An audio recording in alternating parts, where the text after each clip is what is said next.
Good morning, good morning. How's everybody doing today? Just waiting for this to update. Got Chipmunk running around. Come on, Facebook.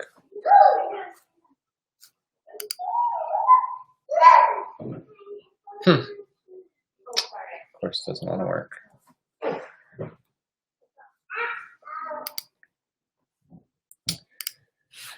All right, we should be live. For some reason, it's not. Facebook's not updating on my end. There we go. Now it's decided to work with me. Driving through Rhode Island. Morning, Matt. All right. Now it is public, so now I can see your chat, so I don't have to leave that screen. See that? This is why I like to do this mix up here. So, all right.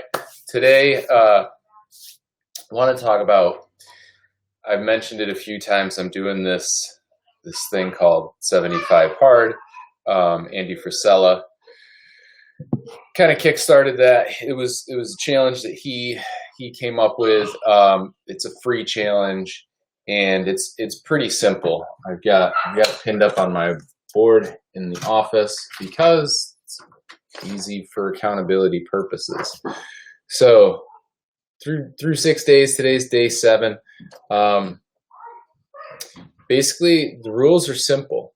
You take a progress picture every day. You drink a gallon of water. You do 10 pages of reading, and it has to be a book, like a physical book, not your Audible, which is something that I always Audible because of time. I always use Audible. So I've gone back to reading physical books. 2 45-minute workouts. One has to be outside. You have to follow a diet and no alcohol and 0 cheat meals. So most people, it seems pretty basic, pretty simple. So I wanted to talk a little bit today because I've had a couple of people ask, like, well, what is 75 hard? How much is it? And then, and then just some some of the minutia around it. So I wanted to talk a little bit about that today. Because this kind of ties into something I heard on a podcast the other day. Matt and I touched on it real brief yesterday. I didn't want to talk about it a whole lot, but and when I told, when I was saying I was doing this, a few people were like, well, this isn't the right time in my life for me to do something like that. And I get it. You're honest with yourself that you're not able to commit. Good morning, Beverly. So why did I choose to do 75 hard in the middle of quarantine? Why not? How's it any different? And the reason that I say that is one of the things that a lot of people have echoed from the beginning with this whole quarantine is, if you listen to a lot of entrepreneurs and such, is if you aren't walking away from this quarantine with a new skill, then you've wasted an opportunity. And I am 100% in support of that statement. If you haven't used this quarantine to improve, it's not that you don't lack time, you lack discipline. So you've got more time than ever. So before quarantine happened, you weren't hitting your goals because you didn't have time. Well, guess what? You got time and you're still not hitting your goals. It's now a discipline problem. That's not good, bad, or indifferent. It's just the fact. And so me choosing to do something like 75 hard in the middle of this is, you know what? I have the time. So why wouldn't I? Why can't I spend a little bit more time doing the meal prep that I want to be doing?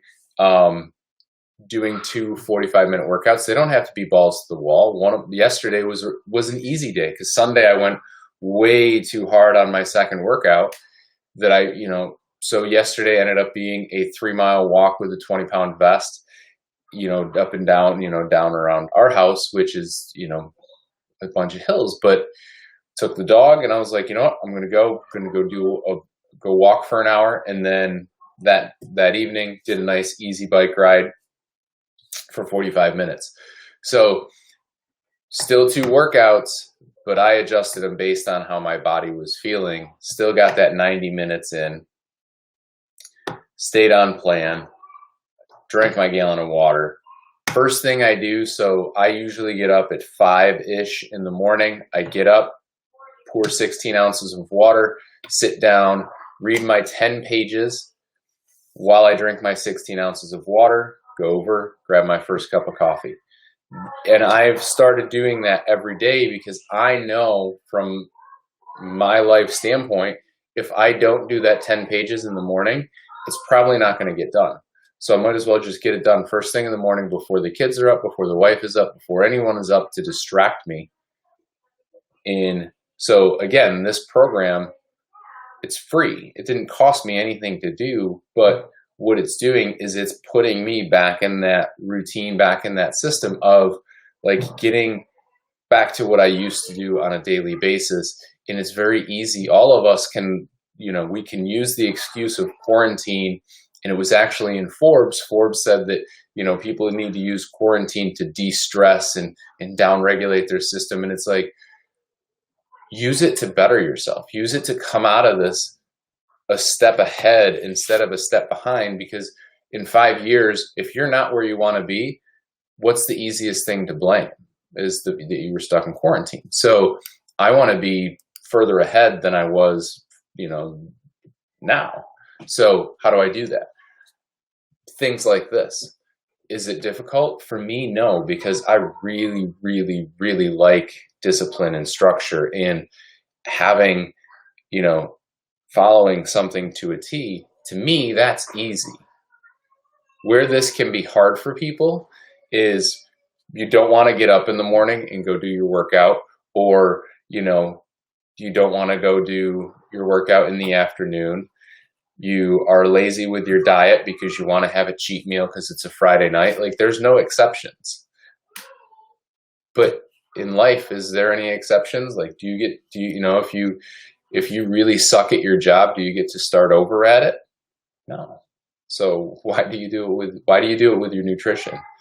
So just like in college, never missing a class. Stephen Hickster, I never missed a class. I never went to a class with you. And actually, we did really well in psychology. For those of you who don't know, Steve is my cousin who I went to SUNY Albany with. And he was a phenomenal football player and phenomenal baseball player, and went on to play pro for a couple of years. And now he's, living the high life down in like the Kingston area. And we went to, he was the motivating factor. Actually, Steve shaved my head. You guys all have Steve to thank for this beautiful bald head, because when I went to my college visit, Steve shaved my head. We're going to leave it at that for today. And I've learned a lot since 1999, Stephen. So, this is about, to me, it's not hard, because all you have to do is you have to commit and say, you know what, it's 75 days and it's going to help me mold how I want to do every day. Am I going to have a cheat meal? Probably. Am I going to drink? I don't know. I stopped, I think last July, I stopped drinking. In maybe since July of last year, I've had 5 total beers since last July. It's just, to me, it's not as much as I used to love beer. It just doesn't matter anymore. So you have the entire day to get the work done. Again, one of your workouts must be outdoors. Thanks, buddy. Audiobooks don't count. And if you fail, you start over. So again, you have no investment if you choose to do this, other than you're investing in yourself. And if And I think that that's the best investment you can make, because again, at the end of the day, are you going to go to sleep thinking that you moved the needle 1% further, or are you going to sleep saying, boy, I should have got that done. I should, I cut my workout by 3 minutes. Is that, how important is that to you? If you are supposed to do 2 45-minute workouts, you do 1 45-minute workout and then a 40-minute workout. Are you the type of person that's going to keep moving for 5 more minutes, or are you going to say, you know what, that was good enough? And now take that from a challenge like this into your career, into your life, into your nutrition, into your home life. With a lot of you guys being home, would you do that with your kids? If your kids looked at it and they were like, you know what, Mom, I gave it 85% of effort on this test. Are you good with that? Or do you want your kids to give 100%? And if you're going to hold your kids to a higher standard, how are you not going to hold yourself to a higher standard? So today was really just about answering some of the questions on this 75 hard that I've kind of been playing around with Gus and Cheryl, and then another guy, Vic. So, I think it's awesome. Again, it's about look, we started it, whatever, today's Tuesday. We started it on Tuesday. You don't need a Monday. You don't need May 1st. You don't need any specific date to start to change your life. You just have to want to change your life more than you want to eat that piece of cake. And after that, it becomes, secondary. And every day I'm surrounded by shitty food. My wife and our au pair will make banana bread. They'll make Rice Krispie treats. They'll have ice cream sandwiches. They will have all of this stuff in the house. I could sit back and eat that, but that's not the person that I want to be. So therefore I'm not going to, because I want better. And the only way to do that is to actually take the time and say, like, okay, so if I want better, how am I going to get there? What is my path going to look like? And you can start with something as easy as 75 hard. But and I'm laughing at Steve's comment. Fat guys do love cake. I let my mom can make some really good dessert. It's got to be a Recore thing. So, yeah, I love cake too. I love ice cream. I love all that shit, but it's not going to help me get to where I want to go. So to me, it's not worth it. So there's 75 hard. Later this week, I'm going to have a friend on who is a pro cyclist. She's a professor. She's also a type 1 diabetic, and we're going to talk about, she was diagnosed, I want to say she was probably in her mid-20s, like 25-ish, 24-ish, 25-ish, when she was diagnosed. And that's going to be on Thursday. And we're going to talk about how she basically did all of her own experimentation to figure out what's going to be the optimal diet lifestyle for her to be able to continue to race as an endurance athlete and, manage her type 1 diabetes. So that'll be pretty cool. That'll be Thursday. Tomorrow, we're going to talk about some more, kind of talk a little bit about, I believe people have kind of gotten soft. Again, a couple of the people, Andy Frisella is one of the guys that I listen to, talk about it, just in general, that, so tomorrow is going to be another beautiful day, another opportunity to be able to get up, go out, get some shit done. Until then, I hope you guys learned something about 75 hard. If you have any questions, you can check out their website. Again, I've got nothing to do with them other than it's the challenge that I'm currently doing, putting myself through. So never is going to be a perfect time for you to start a challenge until you're ready to, you have to mentally say it's 75 days. I can do this, and you'll be fine. So any questions, just let me know. But I will see you guys tomorrow. Remember to practice your social distancing.